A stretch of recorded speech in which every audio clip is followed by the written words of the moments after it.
आज के इस खास बुलेटिन में हम बात करेंगे नस नस में तेरा इश्क बहे, फीका न पड़े कभी रंग तेरा, जिस मुंह से निकल के खून कहे।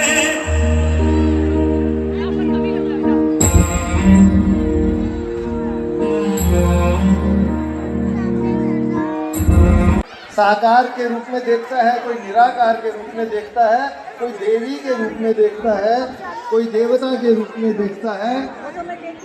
ये इतने भिन्न भिन्न स्वरूप में देखने वाला ईश्वर को देखा जा सकता है। कोई अपने गुरु के रूप में ही उस ईश्वर को भजता है, परंतु है परम सत्ता एक है, वह ईश्वर एक है और वह ईश्वर सर्वव्यापी है, सब स्थानों पे वो विद्यमान है। और अगली सुंदर बात है जिसका हनुमान जी के यहाँ वर्णन करते हुए हनुमान जी के बारे में कह रहे थे, वो विभीषण को संकेत कर रहे थे अभी हनुमान जी कि हे विभीषण, तुझे पता नहीं क्या, जो तुझ में भी है मुझ में भी है, हनुमान जी ने प्रकट करके दिखाया, वो राम जी मेरे में है। वास्तव में वो राम जी हम सब में है, वो ईश्वर हम सब में है। और ईश्वर जब सब में है तो उस ईश्वर के सब में होने के नाते हिंदू ने एक जीवन दर्शन प्राप्त किया। तो हमने केवल मात्र भारत के लोग या एक विशिष्ट पूजा पद्धति के लोगों को ही अपना नहीं माना, हमने कहा है यह पूरी दुनिया एक परिवार है, यह सारा समाज, सारी सृष्टि, सारा ब्रह्मांड यह अपना है। इसलिए हमने कभी वाक्य सुना होगा वसुधैव कुटुंबकम।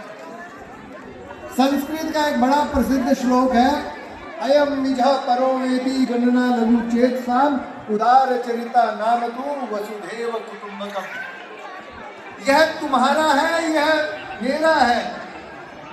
यह बात छोटे हृदय वाले लोग सोचते हैं, बड़े मन वाले लोगों के लिए तो पूरी वसुधा, पूरी पृथ्वी ही एक परिवार के समान है।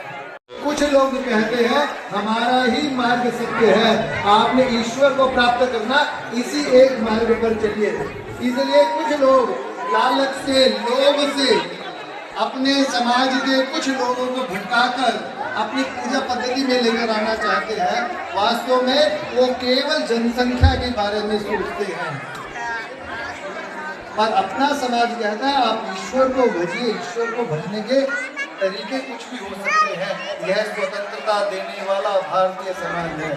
ऋग्वेद में इसके लिए कहा एकम सद विप्रा बहुधा वदंती, सत्य एक है, उसको विद्वानों ने भिन्न भिन्न रूप में कहा।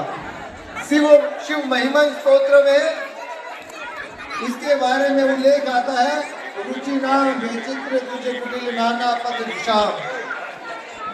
जिस प्रकार से नदियां भिन्न भिन्न मार्गों से निकलती है, अंत में समुद्र में जाती हैं, वैसे ही लोगों की रुचि भी भिन्न भिन्न हो सकती है। और ईश्वर को प्राप्त करने के लिए आप अपने मार्ग में जाते हैं। जिस प्रकार से नदियां समुद्र में जाती हैं, वैसे ही सब प्रकार के मार्ग वो ईश्वर को जाते हैं। ऐसा किसी एक ग्रंथ में एक बार उल्लेख नहीं आता। हमारे देश के प्राचीन ग्रंथों में हम पढ़ेंगे, अपने वाङ्मय में, और इस बात को हमारा समाज जीता था। यह चार प्रमुख बातें हैं, इसके अनुरूप जीवन जीने संग समाज जीवन में आए हुए जितने भी ये कमियां हैं, इसके लिए किसी को दोष नहीं देना, बल्कि अपने समाज में जो कमियां हैं उसको दूर करने का काम किसको करना है?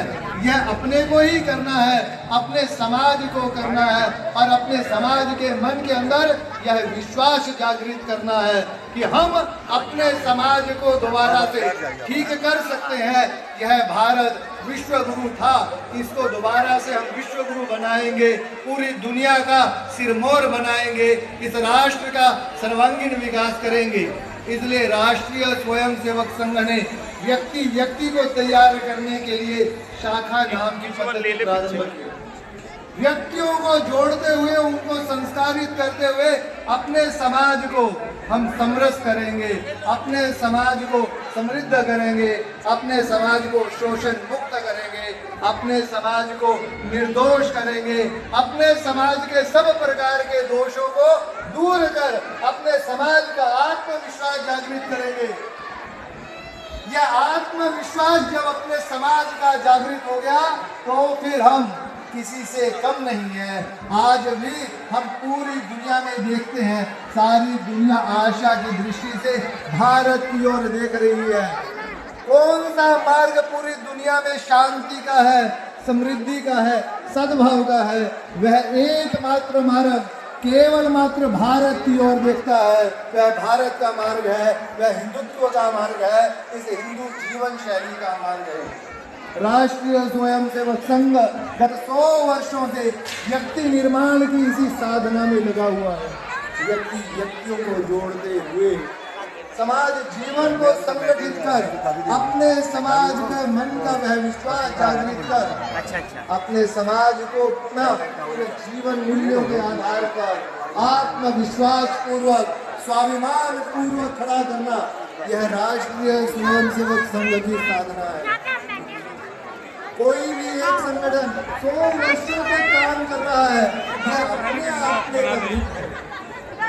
राष्ट्रीय स्वयंसेवक संघ नागपुर से प्रारंभ हुआ, आज पूरे देश भर के अंदर 55,000 से अधिक स्थानों पे हर रोज संघ के स्वयंसेवक एकत्र आते हैं। 87,000 से अधिक शाखाएं लग रही हैं, परंतु संघ केवल संघ बनाने के लिए काम नहीं करता। संघ का उद्देश्य तो अपने समाज को निर्दोष करना, अपने समाज का उत्थान करना। यह कार्य किसका है? समाज का कार्य है। समाज को इसी बात की अनुभूति करवाने के लिए संघ बार-बार प्रयत्न करता है। आप सब मिलकर आज संघ की शताब्दी वर्ष के उपलक्ष्य में हिंदू सम्मेलन का आयोजन। यह आयोजन सामान्य आयोजन नहीं है। समाज जीवन के अंदर बहुत बारी हिंदू एकत्र आता है, कभी भागवत कथा के रूप में एकत्र आते हैं, तो हिंदी में आयोजन में एकत्र आते हैं। मेरा आप सबसे एक निवेदन है, हम जब भी एकत्र आते हैं केवल आयोजनों के लिए एकत्र नहीं आना, अपने समाज के सामने जो प्रश्न है उन सब प्रश्नों का हल करना है। कौन करेगा? हम सब अपने क्षेत्र के लोग मिलकर करेंगे। हमारे यहाँ राजनीतिक क्षेत्र के कार्यकर्ता भी बैठे हैं, वो तो अपने सामर्थ्य से अपने समाज, अपने राष्ट्र के लिए कार्य करने वाले हैं, परंतु जिम्मेदारी केवल उनकी नहीं, हम सबकी भी है। हम सब के अपने प्राण बनने हैं, हमारे अपने प्राण बनने हैं। उसका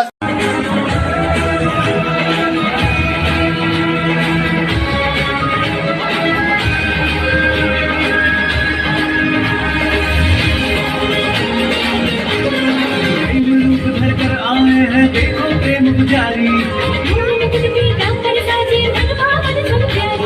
स्वर्ग उतर आया धरती पर, सृष्टि है आभारी। कंकण बोले जय